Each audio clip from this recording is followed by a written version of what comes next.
The discovery of my wife's infidelity shattered my heart, leaving a wound that felt deeper than I could have ever anticipated. Despite offering her a chance to repair our broken bond with strict conditions, I now wrestle with whether to ease those boundaries or accept that the trust we once cherished is beyond salvage, nudging me toward a new beginning. A trusted friend suggested that if trust remains out of reach, ending the marriage might be the only path forward. At 30, with my 31-year-old wife, we've shared 5 years of life's joys and challenges. Last year, her betrayal with a man from her social circle during a night out devastated me. She usually returned from her evenings out by midnight, but that night, she staggered home at 5 a.m., drunk and withdrawn, barely speaking to me for days afterward. After relentless questioning, she admitted the truth, and it crushed my spirit.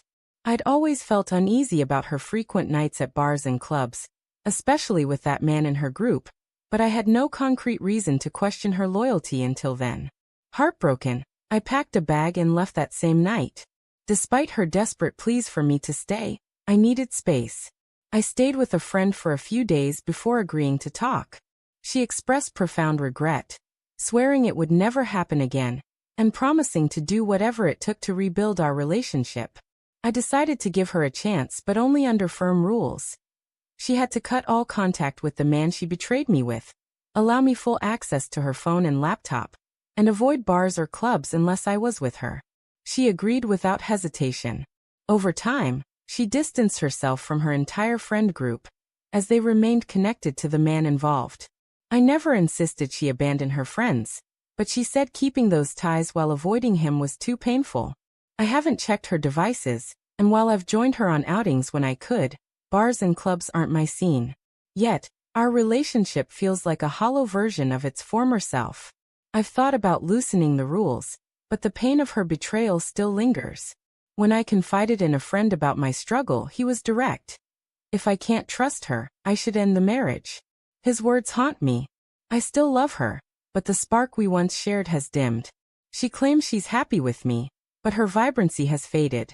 3 weeks later, I'm thankful for the flood of insights I received after sharing my story.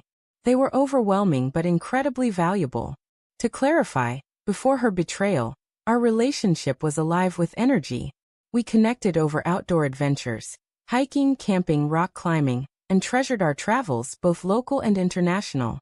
Date nights were a beloved tradition, and our physical intimacy was strong. The only tension came from her love for nightlife, which I never cared for.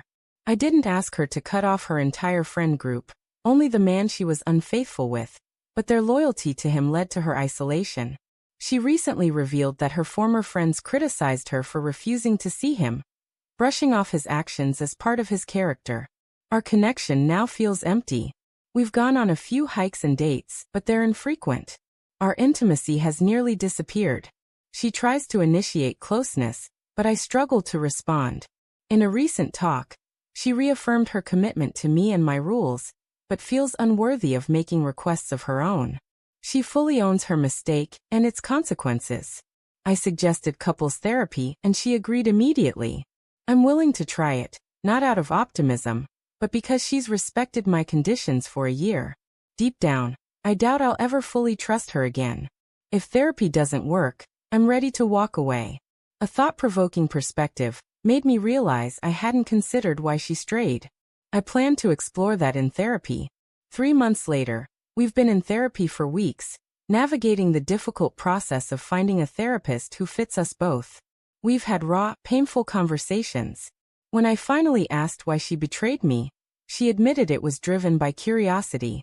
A friend had shared details of her own encounter with the man, and under the influence of alcohol, my wife gave in to temptation.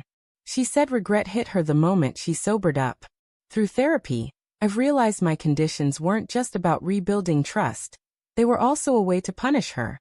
In one session, I confessed that she brought my deepest fear to life by cheating with the one person I always worried about. After many sessions, I've come to accept that trust is likely gone for good. That realization was a turning point. We've decided to divorce. Financially, we're both stable, and with no property or children to complicate matters, it feels like our relationship ended long ago.